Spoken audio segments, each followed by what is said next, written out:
ఒక మహిళగా చెప్పండి. ఒక మహిళ అంటే మనిషిని ఫస్ట్ మనిషిగా చెప్పండి. ఈ మధ్య మహిళలు చాలా క్రూరంగా ప్రవర్తిస్తున్నారు. వామ్మో.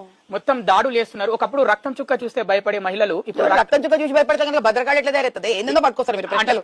డైరెక్ట్ క్వశ్చన్ కి రావా? ఇప్పుడు మహిళలు రక్తపాతం చేస్తున్నారు, చంపేస్తున్నారు, భర్తల్ని గొంతు కోసి చంపుతున్నారు. నీకు మాట చెప్తా చూడు. వాళ్ళకి ఏం చెప్పాలనుకుంటున్నారు? ఒక మహిళ ఎలా ఉండాలి, ఎలా ఉండకూడదు? ఎందుకు చెప్పాలి? మొగోడు ఎట్లున్నాడు రోజు చెప్తున్నావా? నేనేమన్నా నువ్వు చెప్తున్నావా? మొగోళ్ళు ఎట్లుండాలి, మొగోళ్ళు ఇంటర్వ్యూలు చేస్తున్నావా? ఇంత పెద్ద ప్రపంచంలో ఒకళ్ళు ఇది ఉంటదా? ఆడోళ్ళు ముందు ఆడోళ్ళని చంపి మొగోళ్ళ దగ్గరికి వెళ్ళి మొగోళ్ళు ఎట్లుండాలని ఇంటర్వ్యూ చేయ ఫస్ట్. ఏదో ఎప్పుడు ఆడోళ్ళు ఎట్లుండాలి మమ్మల్ని చడుతారు. ఏదో మేమేందా చెప్పేది? దేశంలో ఆడోళ్ళు ఎక్కువ బాధపడుతున్నారా, మొగోళ్ళు ఎక్కువ బాధపడుతున్నారా? ఇప్పుడు మగవాళ్ళు ఎక్కువ బాధపడుతున్నారు. నీ దగ్గర సెన్సస్ ఉందా? బయటిది సెన్సస్ ఉంటే నరికి ఫ్రిడ్జ్ లో పెట్టింది కదా, మొగోడా ఆడ మనిషి? ఢిల్లీలో నరికి ఆడపిల్ల నీ ఫ్రిడ్జ్ లో పెట్టిన ఆడామనా మొగోడా? మొగోడు ఆడమ్ నరికి పెట్టింది కదా. ఎంతమంది మొగోళ్ళతో నువ్వు వెళ్ళి ఇంటర్వ్యూ చేసినావు? మొగోళ్ళు ఎట్లుండాలి ఎంతమంది మొగోళ్ళతో క్వశ్చన్ ఇచ్చినావు నువ్వు? అంటే సమాజం పట్ల ఎవరికి వేసినావా?